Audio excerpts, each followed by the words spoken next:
एकदम चविष्ट, दाटसर आणि खूप खूप क्रीमी अशी आपली ही तांदळाची खीर तयार आहे। पहा, फार अप्रतिम झाली आहे। नक्की ट्राय करा।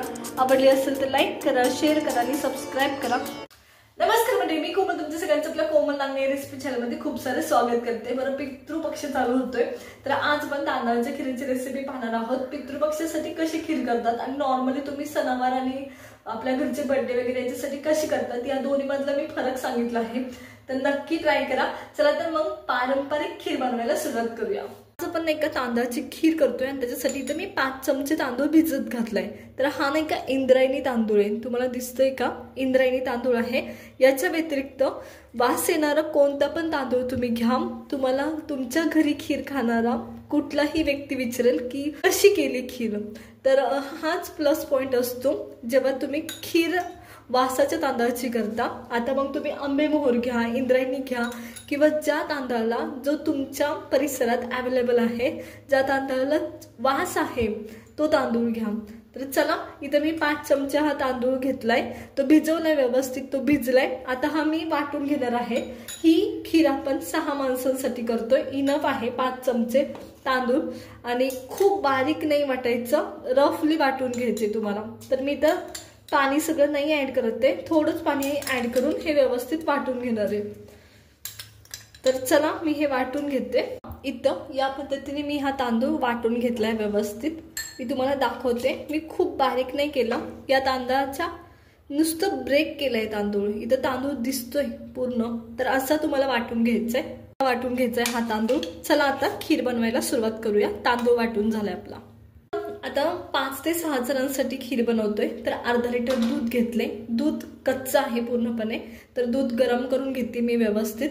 दूध गरम होण्याची वाट बघायची व्यवस्थित। तर चला गरम करून घेऊया दूध।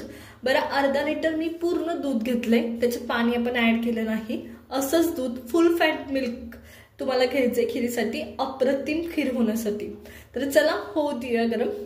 दूध ना व्यवस्थित गरम झालंय, एकदम व्यवस्थित झालंय। तर आता आपण आपले तांदूळ ऍड करणार आहोत। तर चला, तांदूळ ऍड करताना एक गोष्ट लक्षात ठेवायची, वाटलेले तांदूळ ऍड करतोय आपण। हे जो तुमचा चमचा आहे ना, तो खाली असला पाहिजे। तांदूळ वरनं तुमचे कंटिन्युअसली पडत राहिले पाहिजे आणि खालचा चमचा तुमचा कंटिन्युअसली हलला पाहिजे, नाहीतर हे खाली चिटकून बसतं, करपतं परत जसं जसं वेळ जाईल तसं, आणि व्यवस्थित होत सुद्धा नाही खीर। तर इथं मी हे सगळे तांदूळ ऍड करून घेतलेत आणि कंटिन्युअसली हलवले, बिलकुल सोडलं नाहीये। असंच तुम्हाला कंटिन्युअसली हलवून घ्यायचे हे, या पद्धतीने। आणि गॅस बारीक आहे माझा, पूर्ण व्यवस्थित हलवून घ्यायचे तुम्हाला। सेम टाइमला आता मी जेव्हा तांदूळ ऍड केले याच्यात, त्या टाइमला मी ड्रायफ्रुट्स पण ऍड करते याच्यात। तर इथे मी जास्त बदाम घेतलेत सगळ्यात जास्त, आणि ते ऍड केलं। तर काय होतं, तुमचं ड्रायफ्रुटचं ना फ्लेवर ना तुमच्या खिरीत उतरतो, त्याच्यामुळं जेव्हा तुम्ही तांदूळ टाकताय ना तेव्हाच ऍड करायची, खूप सुंदर लागते खीर। तर या पद्धतीने कंटिन्युअसली हलवत राहायचं रे तुम्हाला, बिलकुल सोडायची नाही, चिटकते खीर। जसं जसं तांदूळ शिजतात तसे तसे, एवढं लक्षात घ्या। इथं ना व्यवस्थित तुमचे तांदूळ शिजलेत, मी दाखवते या पद्धतीने, अगदी दाणे दाणे व्यवस्थित शिजलेत। 10 मिनिटं लागतात, खूप जास्त वेळ नाही लागत। आता काही जण खीरीत नाही का खोबरं ऍड करतात, ओलं किंवा सुकं। पित्रात श्राद्धाच्या खीरी केल्या जातात, त्याच्यात ऍड केलं जातं। बाकी व्यतिरिक्त तुम्ही नाही केलं तरी चालतं, मी सुद्धा याच्यात नाही करणार। तुम्हाला जर खोबरं ऍड करायचं असेल तर ते या स्टेजला करायचे, ओलं किंवा सुकं दोन्ही केलं जातं। तुम्हाला करायचं असेल तर तुमचं जेव्हा हे तांदूळ व्यवस्थित शिजले जातात त्या टायमाला ऍड करायचे।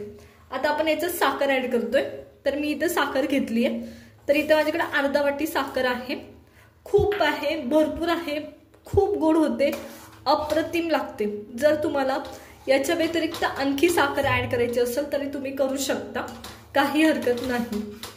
तर मी इथं व्यवस्थित हे मिक्स करून घेते या पद्धतीने। तर मी इथं चारोळ ऍड करते या पद्धतीने।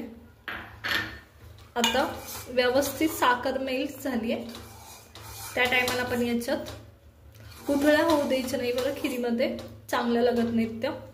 बरं, साखर व्यवस्थित मेल्ट झाली आहे, त्या टायमाला मी याच्यात वेलची पावडर ऍड करते. 1-2 मिनिटं असंच मी उकळून घेणार आहे. आणखी इथं आपली खीर झाली आहे.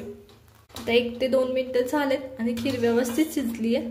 तर पहा, खूप सुरेख दिसतीये. चला तर मग साईडला काढून घेऊया. तर मी आता खीर काढून घेते. सर्व मी तुम्हाला दाखवते. एकदम व्यवस्थित थिक झाली आहे आणि गुठळ्या वगैरे काही होत नाही. या पद्धतीने पहा, अप्रतिम झाली आहे. थिकनेस पहा, असाच हवाय. जसं जशी तुमची खीर थंड होत जाते ना, तसं तसं त्याचा थिकनेस वाढत जातो. त्याच्यामुळे त्या दृष्टीने तुम्हाला ती खीर करायची असते, हे लक्षात घ्या. जसं जसं वेळ जातो, जसं जसं ती थंड होत जाते, तसं तशी ती आणखी थिक होत जाते, हे लक्षात घ्या. तर चला, सगळी खीर मी अशीच काढून घेते. तर इथे मी ही सगळी खीर काढून घेतली आहे आणि थोडीशी वरनं ड्रायफ्रुट्स ऍड करते. तुम्हाला पाहिजे ते तुम्ही करू शकता. तर मी इथं करते.